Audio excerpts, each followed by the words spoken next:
வணக்கம், வாழ்க வளமுடன். நான் உங்கள் ஜோதிடர் மாணிக்கவாசகம் பேசுறேன். இன்னைக்கு பேசக்கூடிய தலைப்பு என்னன்னு பார்த்தோம்னா, விருச்சிக லக்னமும் கோடீஸ்வர யோகமும் அப்படிங்கிற தலைப்புல தான் பேசுறோம். விருச்சிக லக்னத்துக்கு தனகாரன் யாரு?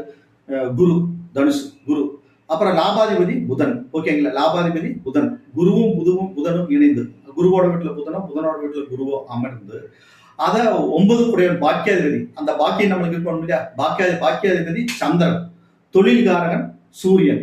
இவங்களுடைய சம்பந்தம் ஏற்பட்டு அமர்ந்தா மிகப்பெரிய கோடீஸ்வர பிராப்தம் ஏற்படும். ஏன்னா இங்க குருவே வரார், தனகாரன் குருவே தனஸ்தானத்தில் இருக்கிற செவ்வாய்க்கா. ஓகேங்களா?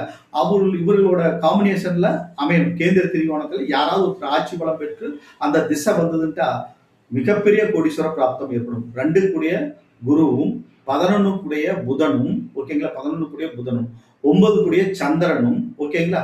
10 கூடிய சூரியன். இந்த காம்பினேஷன், ஓகேங்களா? ஏதாவது ஒரு காம்பினேஷன்ல அமர்ந்துட்டாங்கன்னா அற்புதமான